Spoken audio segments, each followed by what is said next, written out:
During this lecture, we'll be discussing the high-risk newborn.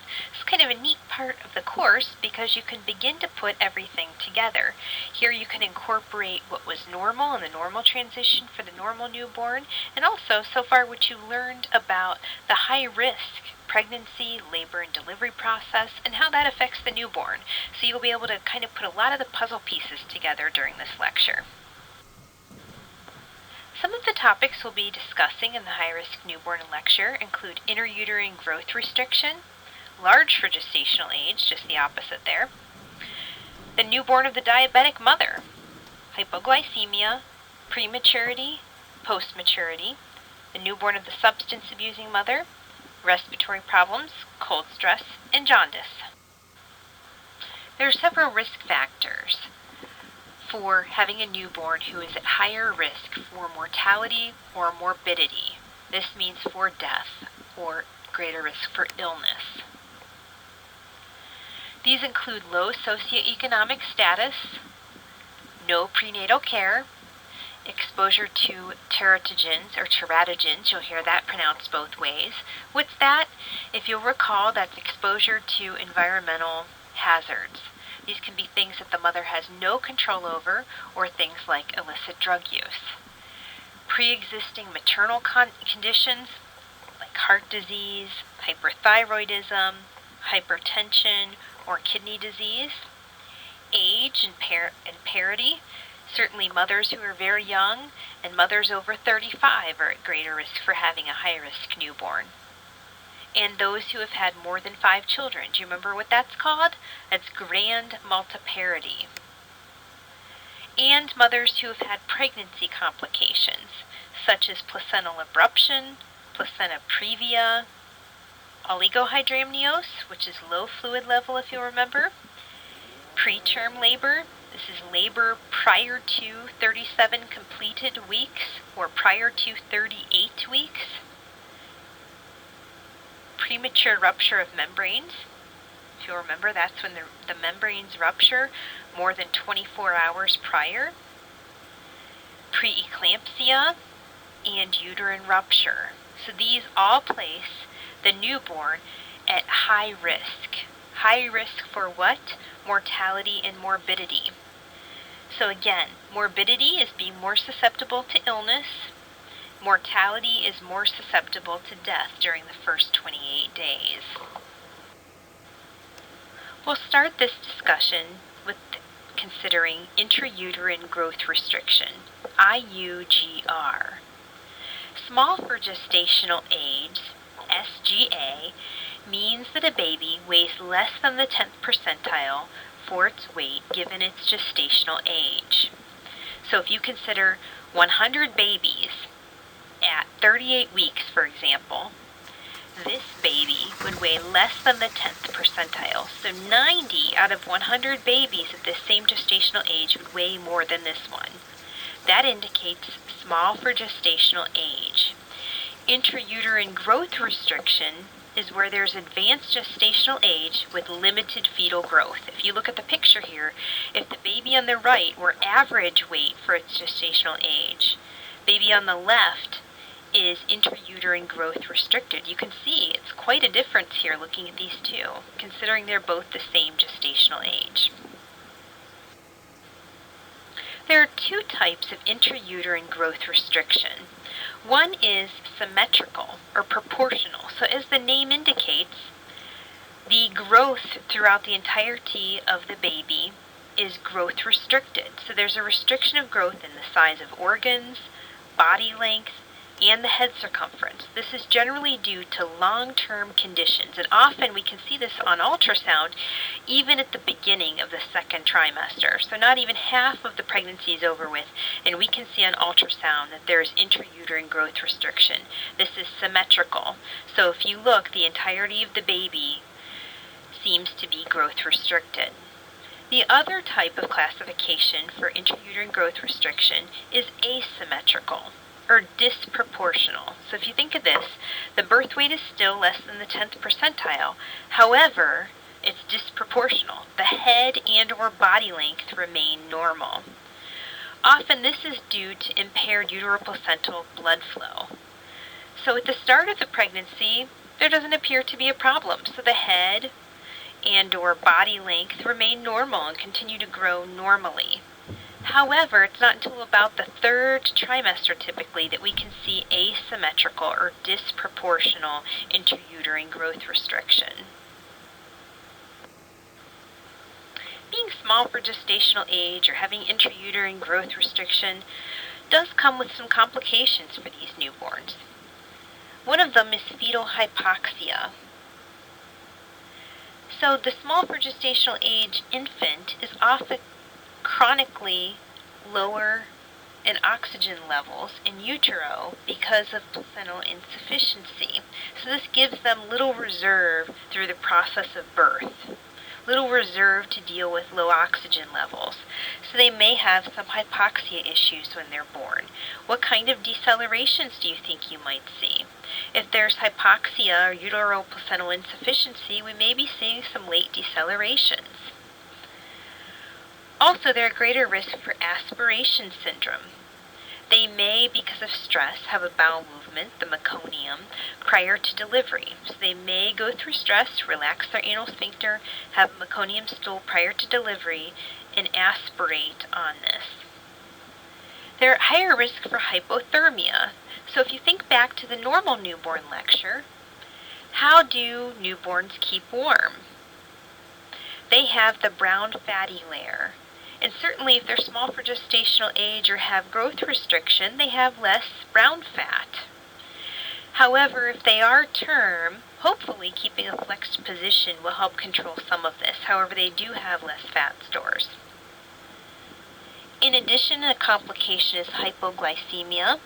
So if they have an increased metabolic rate because they have heat loss and so on, they're at greater risk for hypoglycemia, low blood sugar levels. Sometimes in SGA or IUGR babies will also see polycythemia. What is polycythemia? Polycythemia is having a great number of immature red blood cells, and this is in response to stress. The definition for large for gestational age, LGA, is when an infant weighs more than the 90th percentile for its gestational age. So that is, out of 100 babies of the same gestational age, this baby weighs more than 90 of them. So it's in the top 10 percentile. Correlations, if you think about this, if you think back to the high-risk pregnancy module, what do you think a correlation would be? Well, a huge one would be the diabetes. If you'll recall, the baby is not diabetic. The mother has excess glucose, high blood sugar levels. The baby's not diabetic, so it has the insulin, and it then stores that glucose and becomes larger. If you look at the picture here, the baby on the right is large for gestational age. The baby on the left is average for gestational age. Also, genetic potential. Larger parents make for larger babies. Multiparity is another correlation. So women who have had more children have greater risk for having larger babies. And male infants are sometimes larger than their female counterparts. Complications of the LGA newborn for the mother and newborn include birth trauma. Certainly, if it's large for gestational age, there may be greater chance for malpresentation or shoulder dystocia. In addition, upon delivery, there may be a fractured clavicle, brachial plexus, some kind of nerve palsy, skull fractures, cephalohematoma, intracranial hemorrhage. All of these would be related to birth trauma because the baby is large for its gestational age. Also, there's an increased chance for induction of labor because the baby is big. Sometimes if they see this on ultrasound, the provider and patient will decide to induce labor. And there's a greater chance for cesarean section also because the baby is larger. Hypoglycemia, this could be related to the diabetic mother, polycythemia, and hyperviscosity of the blood. The newborn of a diabetic mother may be small for gestational age or large for gestational age. Those coming from a mother who has diabetes that's been associated with renal problems, retinal problems, cardiac or vascular disease may give birth to a baby who is SGA. Well, why? If we think about the things that go along with vascular disease and the other problems I had mentioned, here we have the sugar settling in the microvasculature. That would also prevent blood, oxygen, nutrients in that placental area. It would prevent the baby from getting those things. So that baby could be small for gestational age. A baby could also be large for gestational age if it's coming from a diabetic mother. Here, the mother, if she has high blood glucose levels, the baby is also exposed to those high blood glucose levels. Again, as I've stated several times, the baby is not a diabetic. It has the insulin. Therefore, it goes through the process when exposed to the high blood sugar levels and eventually will store this and become large for its gestational age. So which is more common? Certainly LGA is more common than SGA is. Large for gestational age is more common. You will see them as a rule of thumb. If a baby is large for gestational age, they will get a blood sugar on the baby to see, because typically, as I mentioned before, our concern with its blood sugar, if it's large for gestational age and it's coming from a diabetic mother, is this baby producing high insulin levels, expecting high blood sugar levels? Once the cord is cut, it's no longer exposed to the high blood sugar levels. However, it still has those high insulin levels. So what do you think its blood sugar might do? It might drop its blood sugar. So that's the concern here with these LGA babies and babies of diabetic mothers. What is its blood sugar going to do? Also, do you think it's going to behave like an older baby? No, it's going to behave like it would given its gestational age. So if it's born at 32 weeks, it will act like a 32-weeker, even if it is larger than that.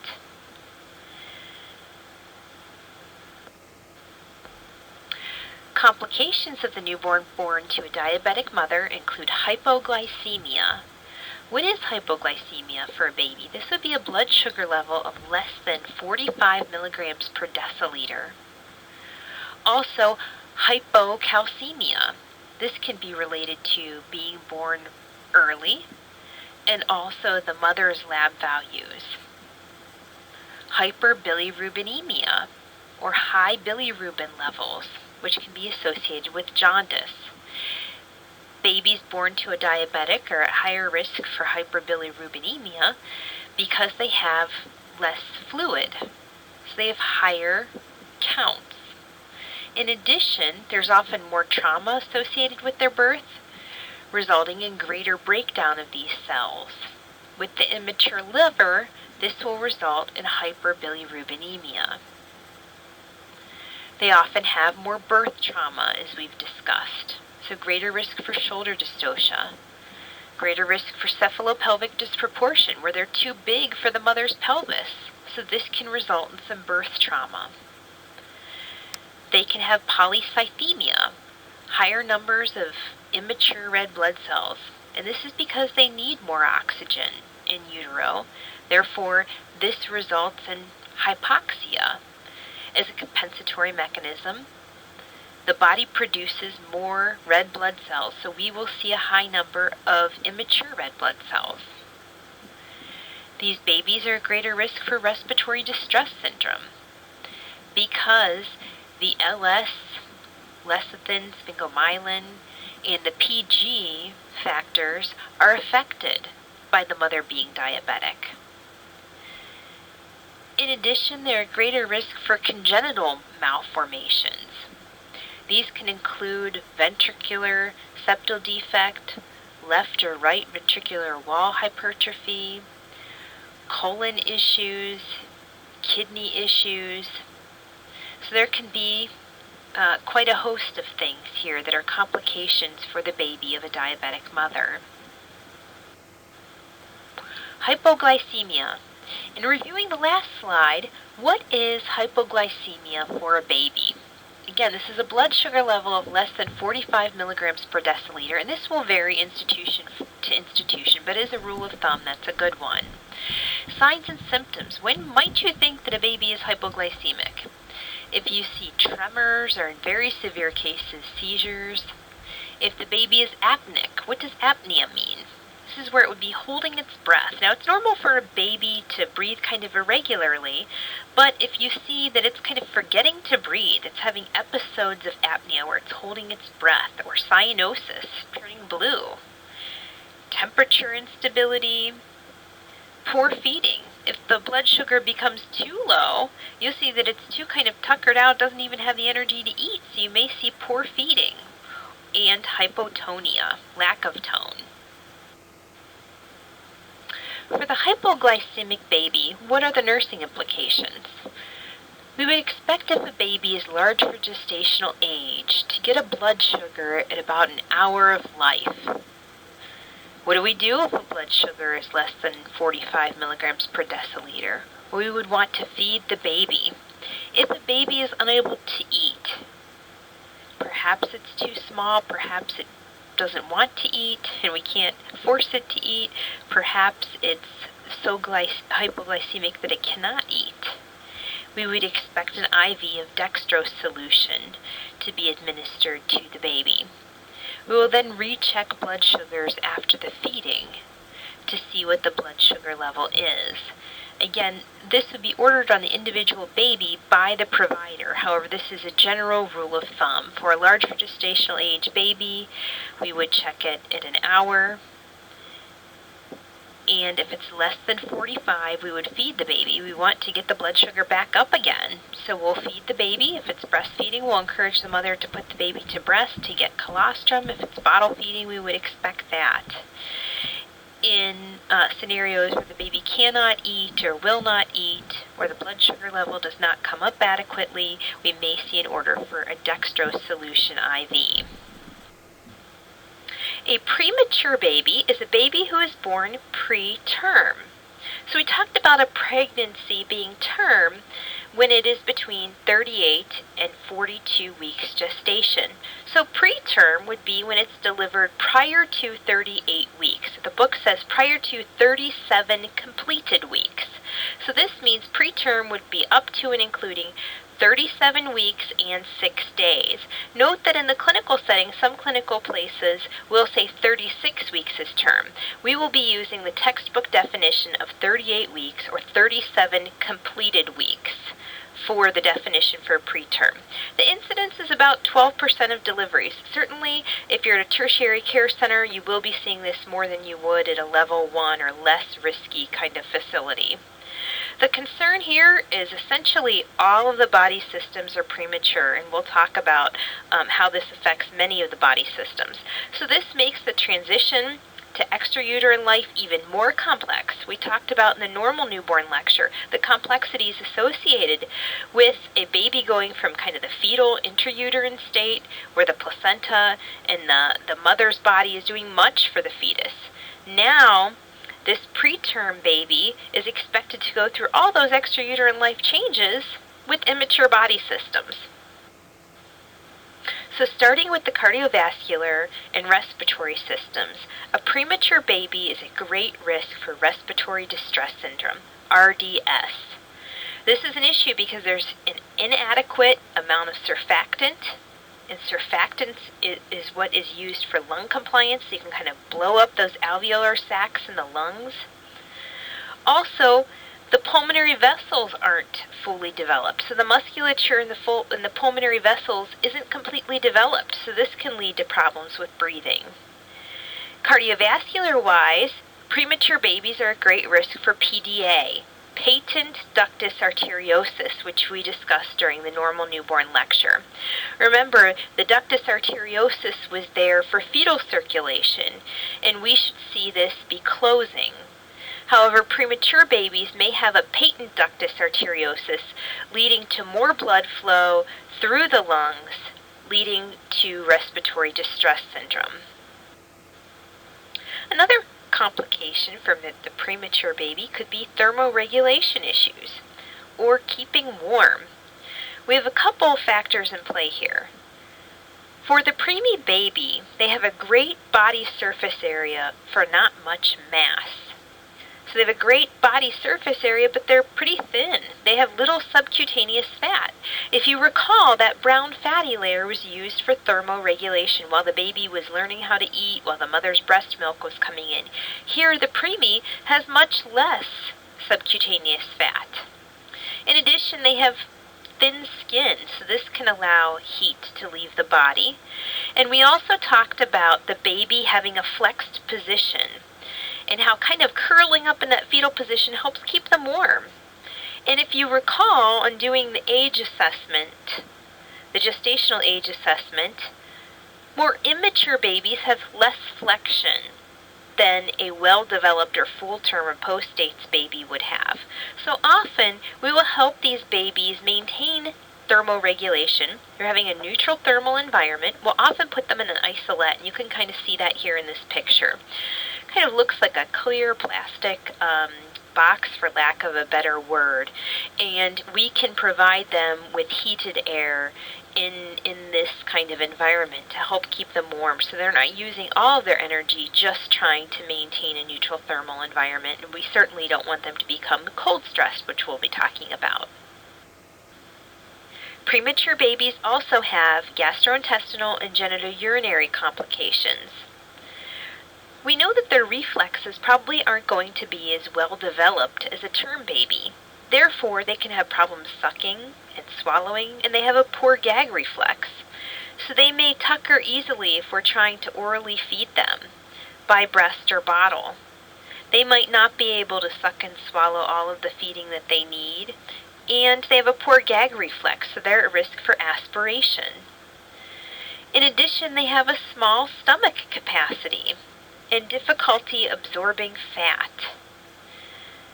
These are issues because they have an increased basometabolic rate, they have high calorie needs and a need for protein, but a small stomach capacity and poor ability to suck and swallow, so this isn't a great fit.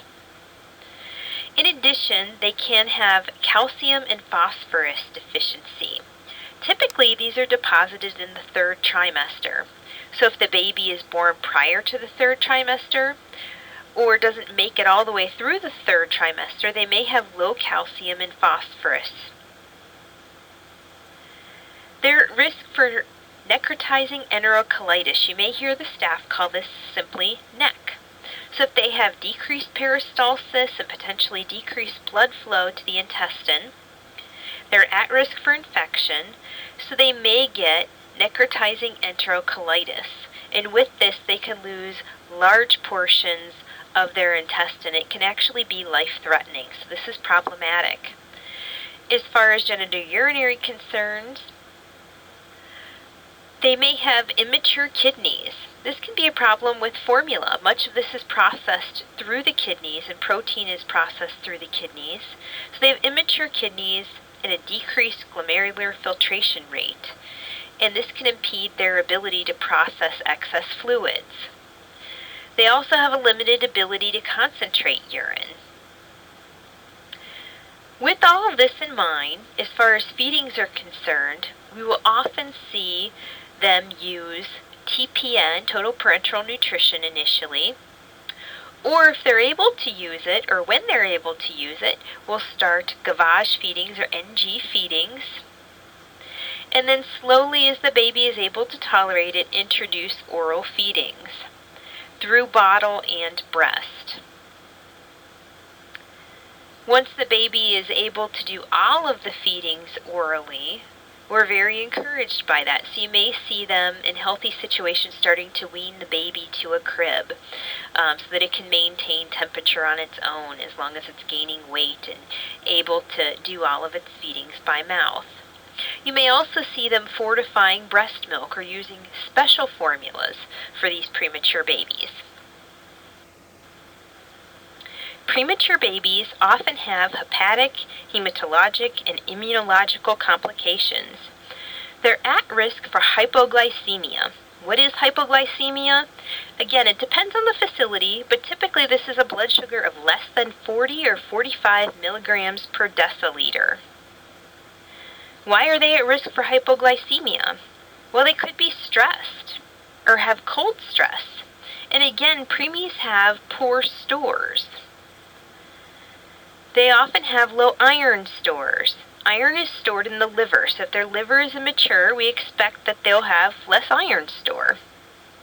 They're at greater risk for hyperbilirubinemia, or jaundice. Why? Remember, bilirubin is processed through the liver, so if they have an immature liver, they're even at greater risk for hyperbilirubinemia. They're less able to deal with the breakdown of red blood cells. As far as the immunologic system is concerned, they're at greater risk for infection. This is why it's even more important for mothers to breastfeed premature babies so that they get the antibodies that are in the breast milk. So we certainly really want to encourage that within this population.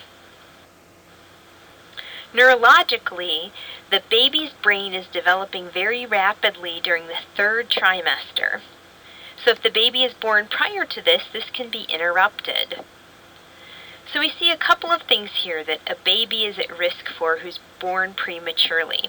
They're at risk for intraventricular or intracranial hemorrhage. If you look here at the picture, you can see where the ventricles are, and the baby may have a bleed in some of these areas, and we may not know the consequences of that for quite some time, so you may see them do a head ultrasound to determine if there's an intraventricular or intracranial hemorrhage.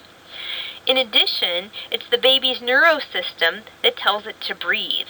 So premature babies who don't have a fully developed neurological system may have episodes of apnea, where they don't breathe or hold their breath for at least 20 seconds, or have an incidence that's less than 20 seconds, but there's color change associated with it, like cyanosis. We'll stimulate the baby, or you may see them wait to see if the baby will self-stimulate or get itself out of the apnea episode. Apnea may also be related to a bradycardia. You may hear them say the baby is having A's and B's, apneas and bradycardias. So when they hold their breath or have that apneic episode, the heart rate also begins to bottom out, and the baby has a bradycardia associated with it. Parents often have questions about the long-term complications associated with prematurity. Generally speaking, the more mature a baby is, the better its outcome will be as far as prematurity is concerned. Babies who are premature have much greater chance of sudden infant death syndrome. In addition, they have greater incidence of respiratory infections, neurologic problems, auditory problems, problems hearing, speech problems, and retinopathy of prematurity. Retinopathy of prematurity has to do with the eyes, or the retinas of the eyes, and this is often due to hyperoxygenation. So you'll see them generally start to wait until the pulse ox is, in the low 90s before they will treat with oxygen, because using too much oxygen is associated with potential problems in vision, up to and including blindness.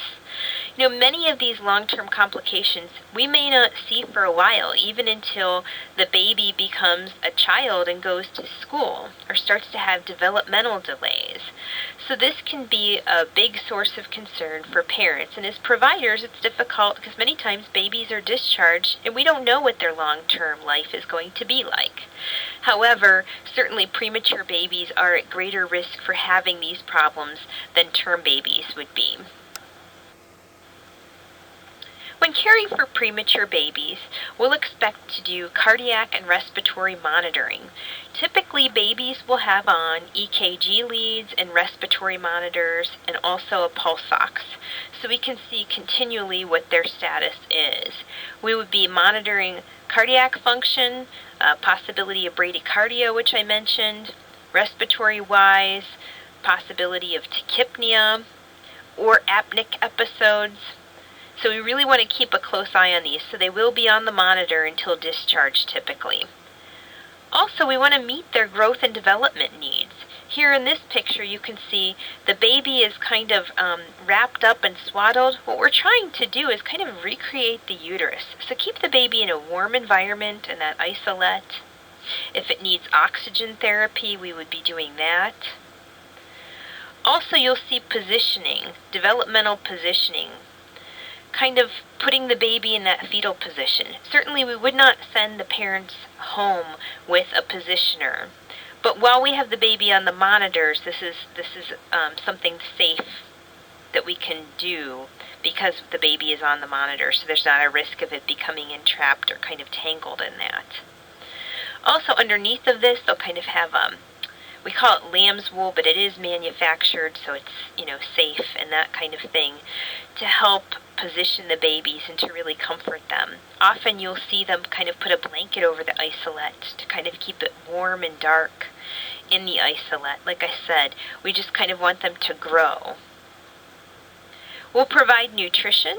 As I mentioned, many times they'll start with TPN or a dextrose solution, move to an NG feeding, and then oral feedings as the baby can tolerate it. Typically, these babies are fed every 3 hours on a feeding schedule.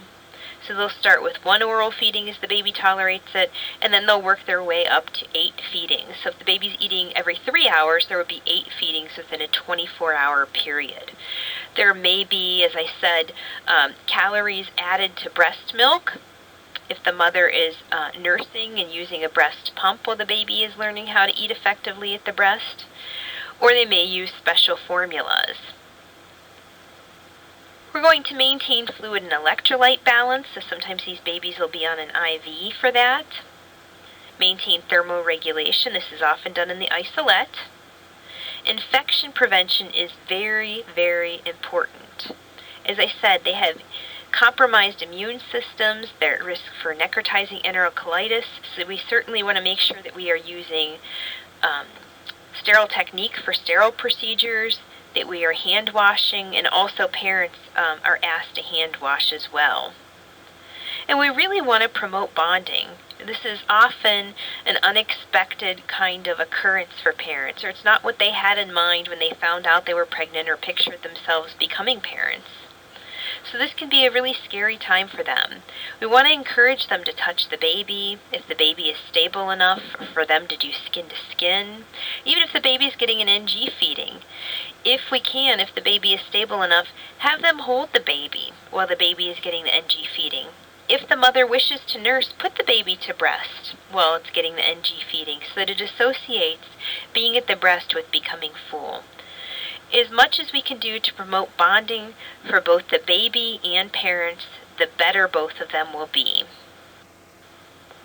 Post-maturity refers to a situation where a baby is born after 42 completed weeks of gestation. This means 43 weeks gestation or greater, and this only applies to about 5% of deliveries.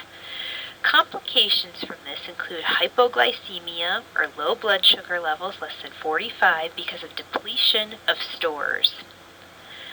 Also, the potential for meconium aspiration related to asphyxia or lack of oxygen, which stresses the baby out, so it relaxes its anal sphincter, has a bowel movement prior to delivery, and breathes this in. Seizures related to asphyxia, polycythemia, or an increased number of immature red blood cells related to hypoxia. The body tries to do this as a compensatory measure. Congenital anomalies, and we're really not sure why. Also, cold stress related to poor development of the subcutaneous fat. Infants born to a substance-abusing mother are those who are born to a mother who is dependent on drugs and/or alcohol. These can be illicit drugs or legal drugs. They can be street drugs or they can be something prescribed, and/or the use of alcohol. Complications can include congenital anomalies and/or developmental problems. When a fetus is exposed to alcohol from the mother's consumption, this can cause physical, behavioral, and cognitive problems. This is called fetal alcohol syndrome. There's a special appearance associated with fetal alcohol syndrome, or FAS.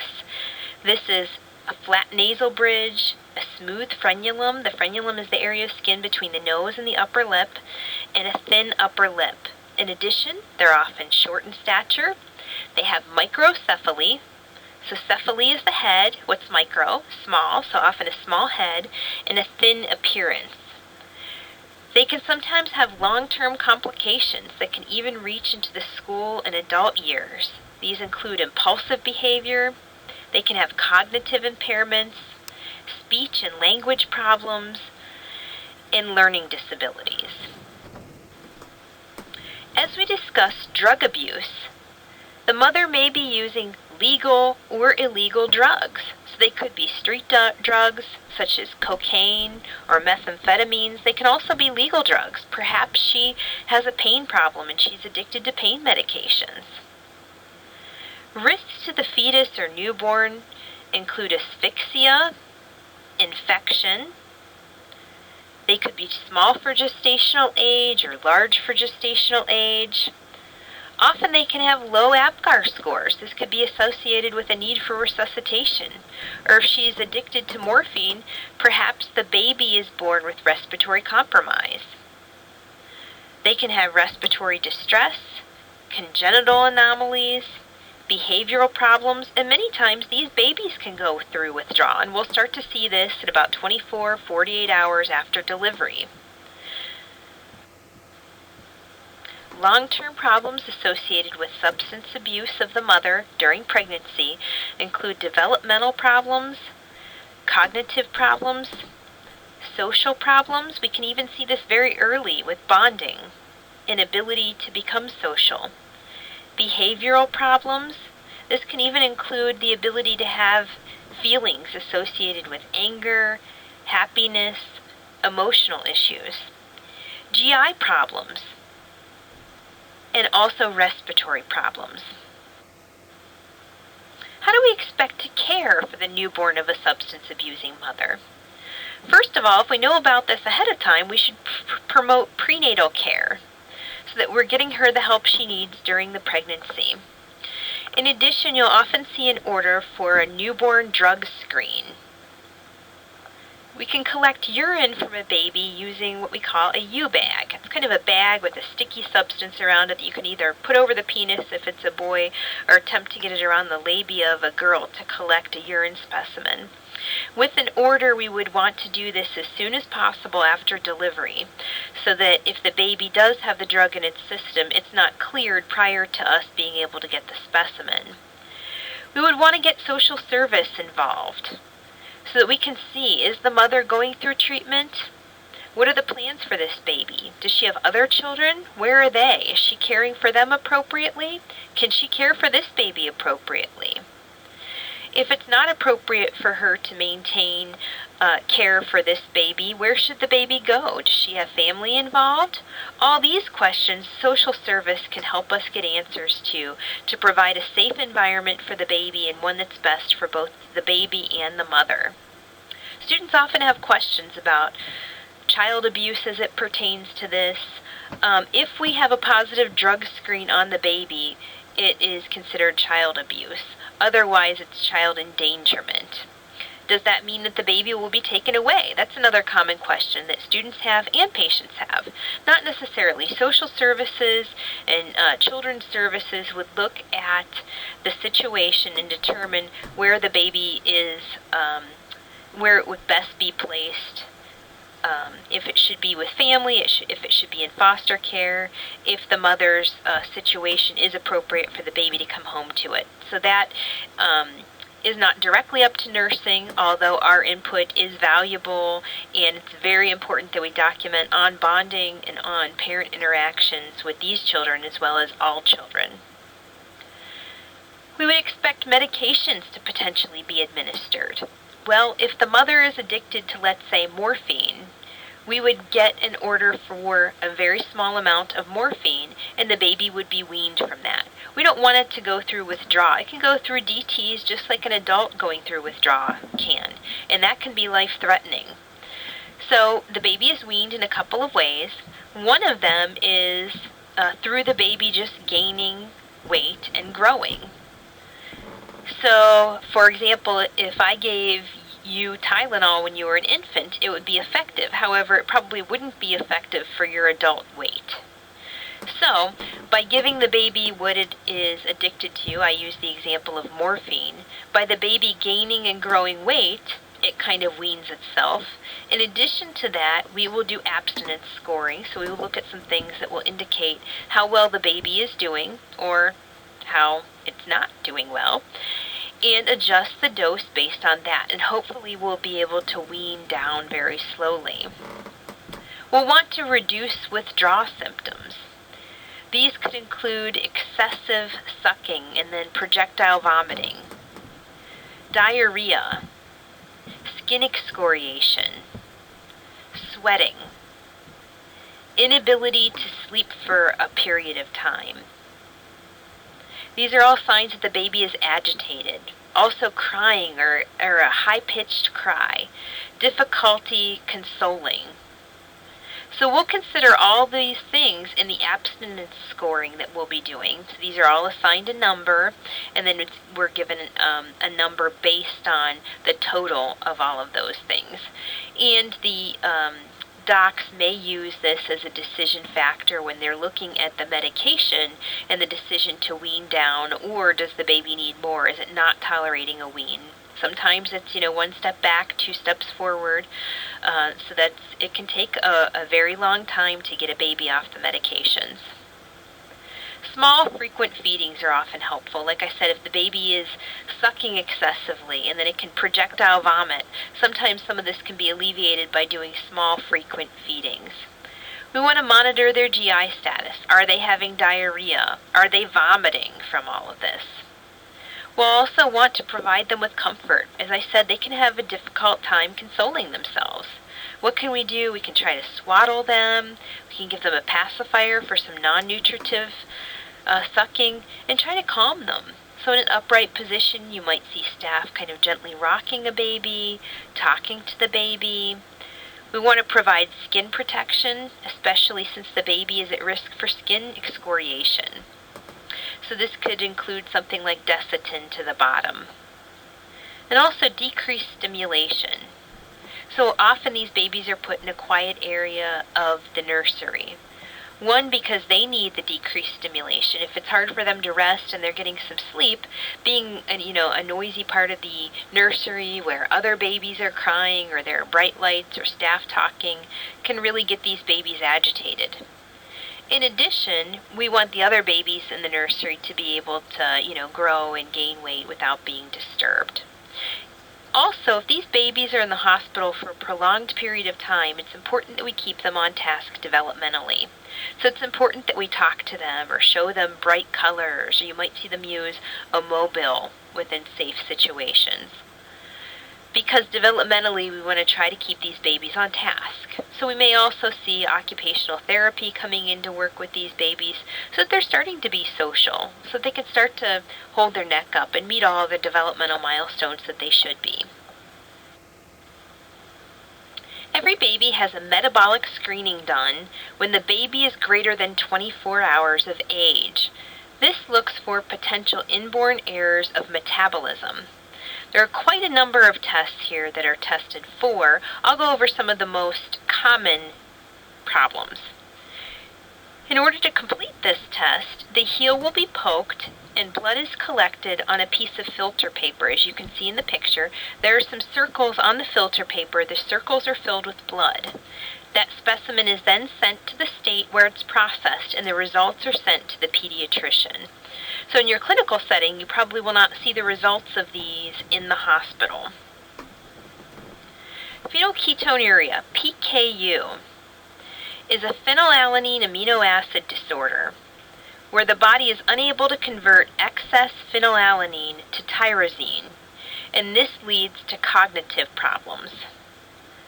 Galactosemia is a carbohydrate metabolism problem. The metabolic screening also looks for homocystinuria, congenital hypothyroidism, sickle cell anemia, and cystic fibrosis, just to name a few. Respiratory distress syndrome, RDS, is the most common respiratory problem of newborns. This is mainly due to decreased levels of surfactant. Remember, surfactant is the substance that allows for lung compliance and allows the alveolar sacs to open. So what do you think the most common cause of RDS is? It's prematurity. Complications from RDS can include hypoxia, because if there's distress in the respiratory system may not be able to adequately oxygenate.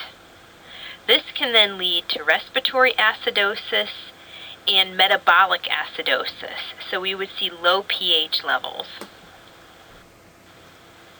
The nursing assessment of respiratory distress syndrome surrounds the signs and symptoms of it. So as far as a respiratory rate is concerned, we will be assessing this. What are we looking for? We're looking for tachypnea, so we're looking for the baby breathing quickly. In addition, we'll be assessing respiratory effort. What do you think we'll see if the baby is in respiratory distress? Often we'll see grunting, where the baby is kind of singing with each breath as it exhales. Also, nasal flaring, a sign that the baby is really working hard to breathe. So you'll see the nostrils flaring to get as much air in as possible. And also retractions. This is where the baby is working so hard that you can actually see the intercostal spaces of the clavicles or ribs retracting as the baby breathes. This, they often say, is GFR, grunting, flaring, and retracting. We'll also be monitoring a pulse ox. We'll become concerned if it goes lower than the low 90s, but typically we'll have a specific order. Notify physician if respiratory rate is greater than 70, for example, or pulse ox is less than 92, for example. So we'll be monitoring these components. We'll also be assessing color change and activity associated with these things. If the baby is breathing quickly, do you think it'll be able to eat well? Probably not. If it has a low pulse ox, what do you think its color might be? Pale or cyanotic? Perhaps. So we'll be monitoring those things as well, kind of getting a full picture. How is respiratory distress syndrome managed? Well, hopefully we can prevent it by preventing a preterm birth. So if we know that the woman is in preterm labor, you may see medications such as magnesium sulfate being used. In addition, we'll expect to monitor celestone. Do you remember what celestone is? That is the steroid that we give intramuscularly to the mother. We will expect to administer 2 doses, and this is to help mature the baby's lungs. After delivery, we can administer surfactant. This would be done through an endotracheal tube, so they'll intubate the baby and then administer it that way. The baby may need respiratory support. This could include a ventilator, CPAP, or O2 administration. So it would depend on the severity of the respiratory distress syndrome for what kind of respiratory support the baby would need. Oftentimes, this decision is made by the respiratory therapist and the physician, along with nursing input of what our assessment is. Another problem associated with the respiratory system is transient tachypnea of the newborn, TTN. This often affects term, large for gestational age, or late preterm babies that are close to being term but not quite there. So it's a little bit different than respiratory distress syndrome because it affects mainly term babies. Risk factors for TTN include maternal diabetes, macrosomia, so a large baby, a C-section delivery. Why do you think a C-section delivered baby would be at higher risk for a respiratory issue? Do you remember they don't have that recoil from the vaginal delivery where the baby is kind of squished as it's being delivered, for lack of a better term? And then that causes the recoil, it causes the baby to breathe. So it doesn't have that mechanism to clear the fluid. So there's increased lung fluid there. Male babies are more at risk for having TTN And then if there was fetal hypoxia. What are the signs and symptoms of transient tachypnea of the newborn? They really do resemble that of respiratory distress syndrome. You may see grunting, flaring, retracting, as I discussed. You may see a color change or cyanosis if the pulse ox is low. They may be breathing quickly. They may have tachypnea. You may see mild respiratory and/or metabolic acidosis, so mildly a low pH. However, here's where there's a big difference in addition to the gestational age, is that the symptoms usually resolve within 24 hours. Not always, but generally we'll see this resolve. Hence the name transient tachypnea of the newborn. So it's transient, it will pass. Tachypnea, they're breathing fast, of the newborn. So the name really gives away the clinical picture, transient tachypnea of the newborn. Another respiratory problem, meconium aspiration syndrome. We've also mentioned this during the high-risk lecture. What happens here as a review? Well, the fetus relaxes its anal sphincter because it's stressed. Lack of oxygen causes it to do this, and this results in having a meconium stool in the amniotic fluid prior to delivery. And this can be aspirated during the baby's first breaths. So what kind of risk does this pose? Well, it can cause obstruction of the airway. It can cause pneumonia. It can even inactivate surfactant. And it can cause pulmonary hypertension. So how is this managed? If it's light meconium, there's just a little bit, you may see not much management at all, not much concern. However, if there is thick meconium, or they'll call this pea soup, you can really see a lot of it. It's kind of chunky in the amniotic fluid. This baby would not be dried and stimulated after delivery. It would not be stimulated to cry. Instead, it would be taken immediately over to the warmer where it would be suctioned, and you can see that in this picture here. So there's a meconium, a special suction for this, so that they would go down as though they're intubating the baby and suction out the airway to prevent these risks from occurring. Cold stress is excessive heat loss, resulting in compensatory mechanisms to maintain adequate body temperature. What are the compensatory mechanisms? Well, they can breathe quickly, so we might see increased respirations. They're trying to work hard to maintain their temperature.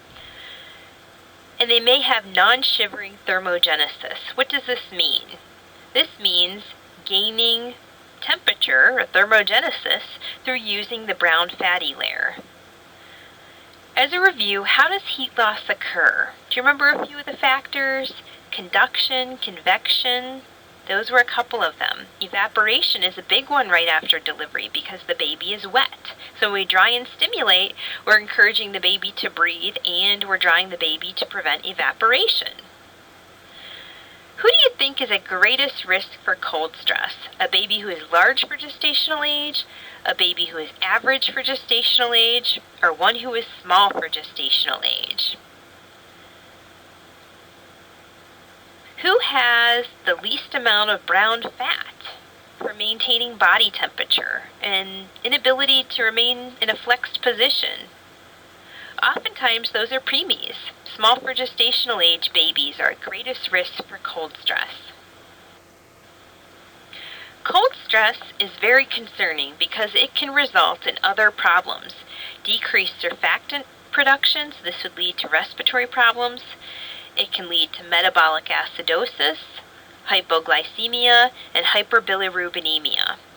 So let's look here at this chart to explain how each of these occurs.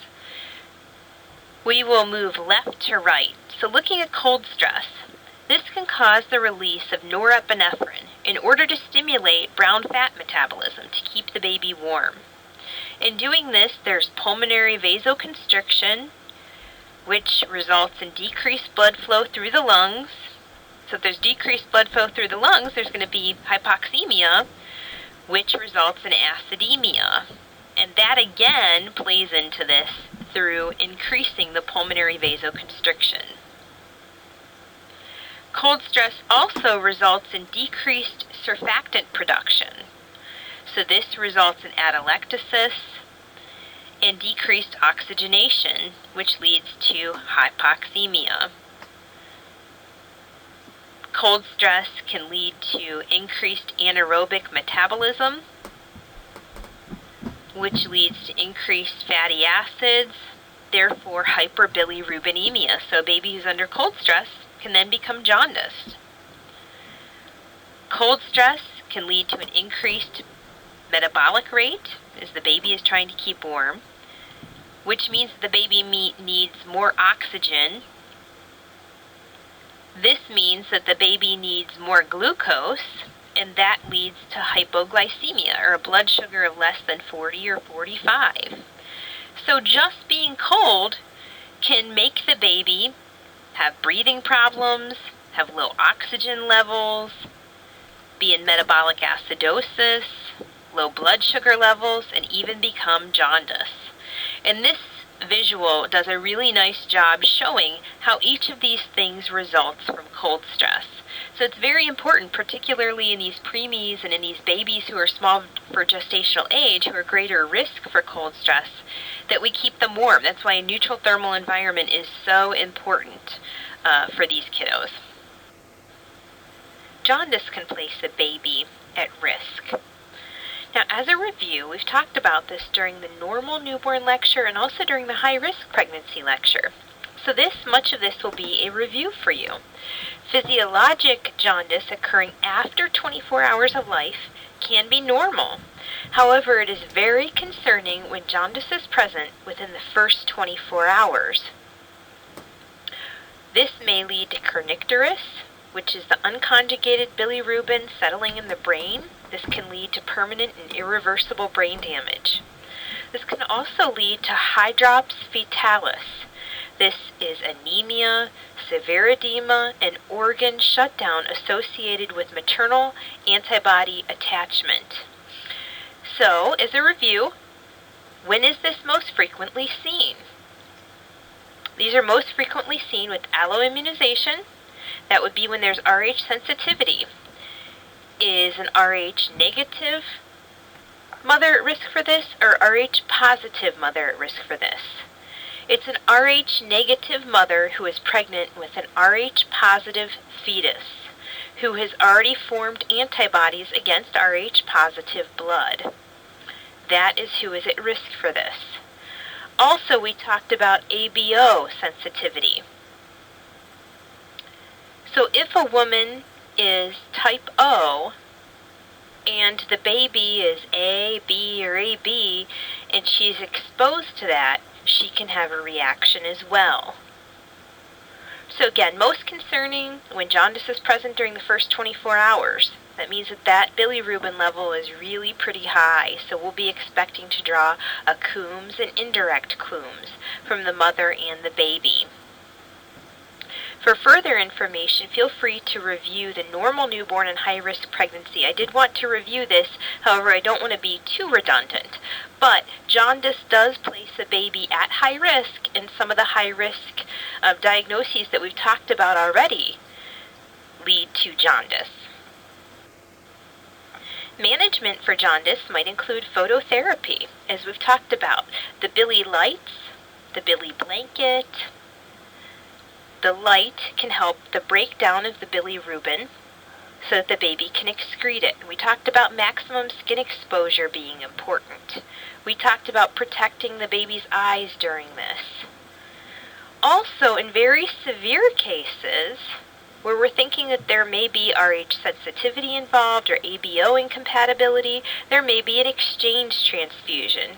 As you can see here in this picture, what's happening is the baby's blood is removed and donor blood is replaced. So the concern here could be, HIV or tainted donor blood. Testing is very good for this nowadays, but this may be of concern for parents, and it is a valid one.